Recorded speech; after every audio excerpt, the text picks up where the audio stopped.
Any other questions from any RAC members? If not, then we are open to comments by members of the public. I think some people came to speak. And so when you speak, could you first identify your name and if you represent an organization? Thank you.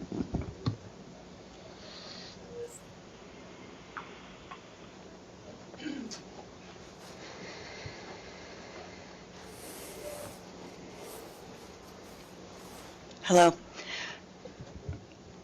Our names are Sue and Brad Wilson. We're from Western Springs, Illinois. We represent the Children's Medical Research Foundation and our daughter, Kirby Wilson, afflicted with Sanfilippo. A telephone call changed our lives. After giving me the devastating diagnosis on Kirby, I was told by our doctor nothing could be done. We should enjoy her while we have her. She's the same little girl she was yesterday. And the person we were told to call, representing a support group, told us doctors didn't care, buy a cage to contain her. We chose to challenge that doctor and that person, challenge our daughter's fate, form a foundation, which was the first of its kind for Sanfilippo, and raise funds for science, a cure for Kirby. And no, Kirby was not the same little girl she was yesterday. She was our almost 4-year-old daughter that was about to define fortitude and show us what facing adversities with grace was all about. So with her little hand in ours, we set out on our journey, our hearts filled with hope for her future. Since that time, almost 19 years ago to the day, we've devoted our lives to provide Kirby with the best opportunities possible. Our focus has always been her abilities, not her disabilities. Kirby's mission was song, dance, and happiness.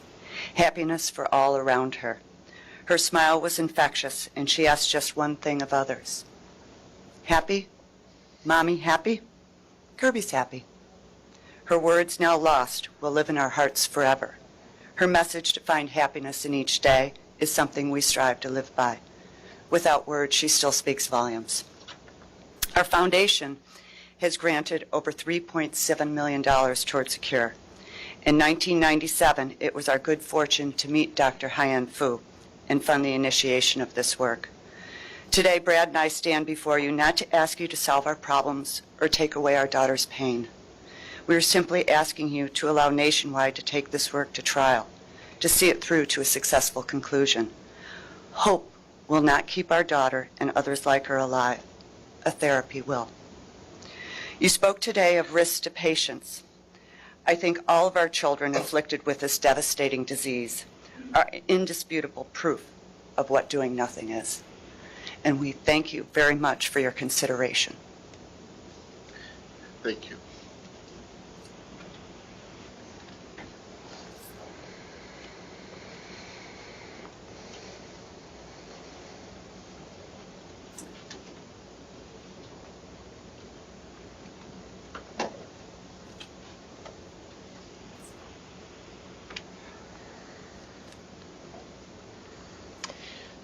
Good afternoon, and thank you very much for allowing us to be here to share with you today.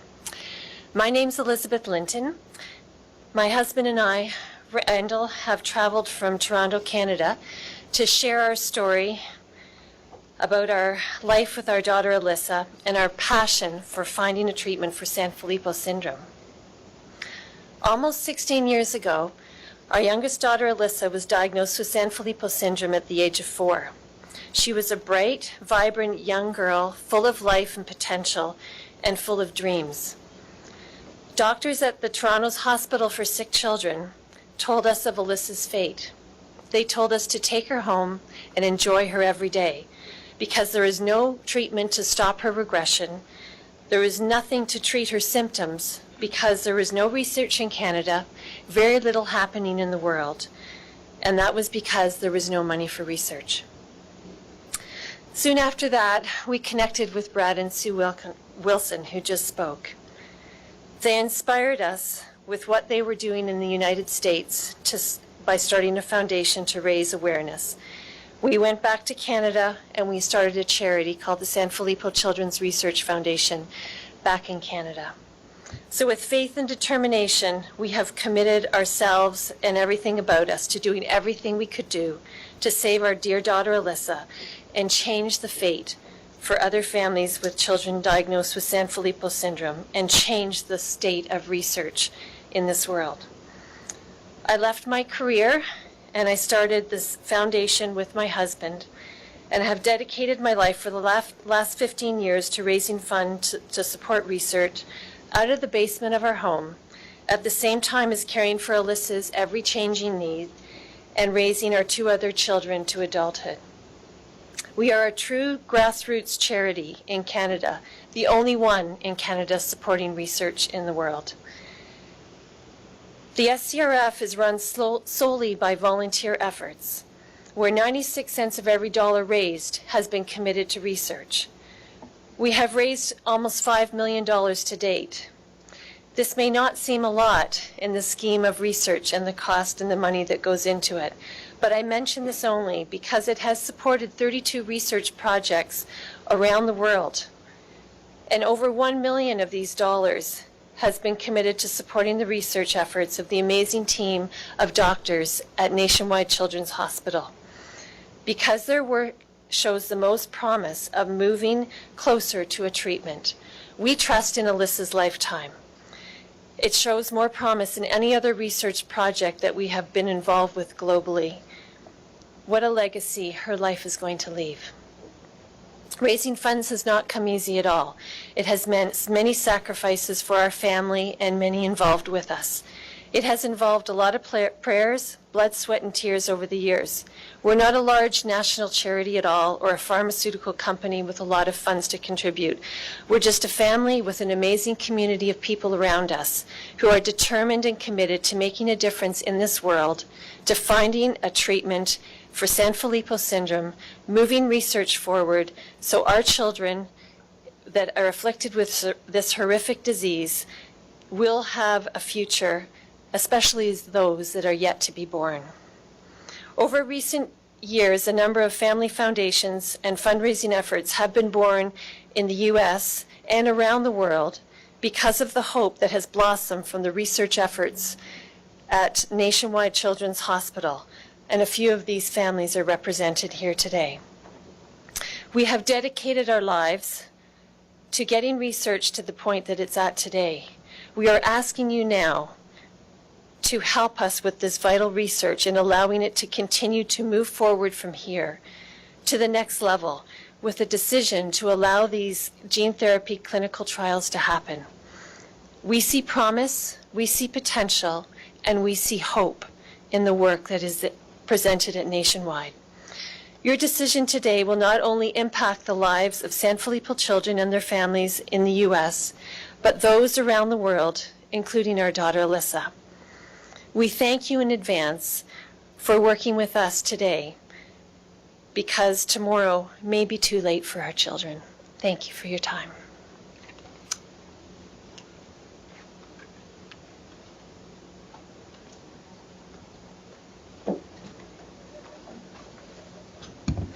Hello, and thank you for allowing me to speak here today. My name is Kara O'Neill. I've been a practicing pediatrician for the past 10 years. I'm an assistant professor at the University of South Carolina, where I care for children with special health care needs. I'm also mom to my beautiful daughter, Eliza, who's 4 years old. She was just diagnosed this past July with Sanfilippo Syndrome. I just want to speak very briefly on the unique risks that Sanfilippo families tolerate when looking at clinical trials, and specifically with this proposed clinical trial. First, let me say that as parents, we would not put our children in a situation to assume risks that are greater than the potential direct benefit offered by a treatment, simply because their condition is terminal. However, it cannot be ignored that our children do have a fatal disease with no available treatments. It is also necessary to consider the rapidly progressive and disabling course of this disease when weighing how much preclinical data is enough data. Critical activities of daily living, such as speech, mobility, swallowing, can be lost in as short as a 3 to 6 month time span. As a community, we have educated ourselves on the science at hand. we accept the risks inherent in this gene therapy protocol. These risks are far outweighed by the possibility and potential of direct benefit to Sanfilippo children. The science is ready, the families are ready, and these children deserve a chance at life. Thank you so much. Thank you.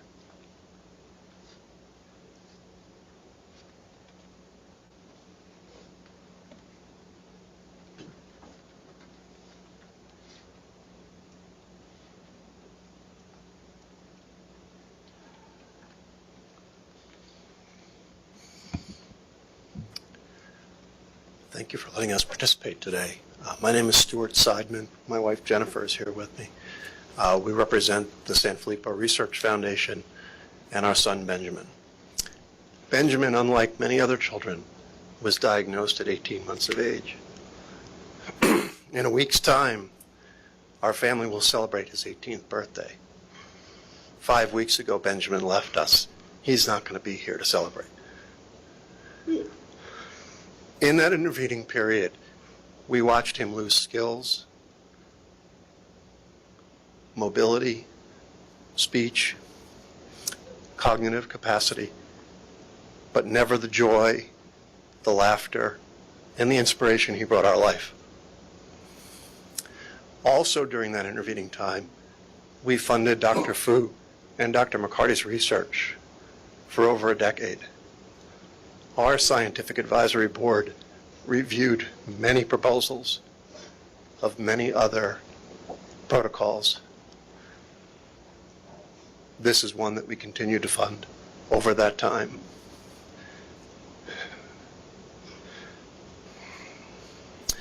It became apparent in Ben's life that there was a period where he would not benefit from this work, even if it went forward and were successful. But we still were here. We still continued our efforts. Benjamin is not with us. We're still here, and we still continue our efforts. Because we believe in this research.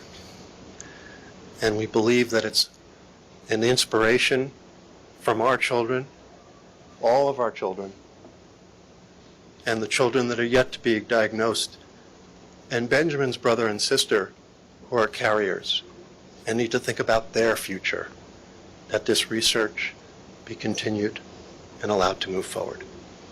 Thank you for your time.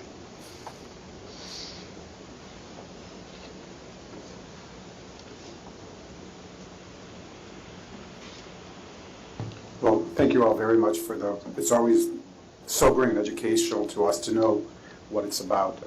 Most of us are physicians or scientists or ethicists and deal with these things, but each personal story makes it so much more real. So thank you. I know it takes courage to get up and speak in front of a committee. It does for me. So any other comment before we have our session to go to our recommendations? Okay, so we'll take about a 5-10 minute break to go to our recommendations, then we'll reconvene. Any comments by RAC members?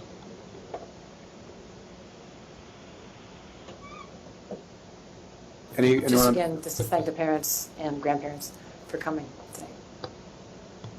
Anyone on the phone with a comment? No, Okay. none by me. Any further comments by the investigators on the recommendations? No, we'd like to thank you very much for your thorough and very helpful review of our protocol. Thank you. Okay, then we will vote whether we approve these recommendations for the protocol. Dr. Keene? Keem, yes. Atkins, yes. Savlin, yes. Koch, yes. Dresser, yes. Chatterjee, yes. Cohn, yes. Sartor-Kelso, yes. Zoloth, yes. Hammarskjöld, yes. Ornelas, yes. Curry, yes. Cannon, yes. And on the phone? Whitley, yes. Faust, yes. Polisky, yes. Dr. Kai, are you still with us? No, okay. Okay, well, thank you all very much for coming and presenting today, and best of luck with the study. Thank you very much.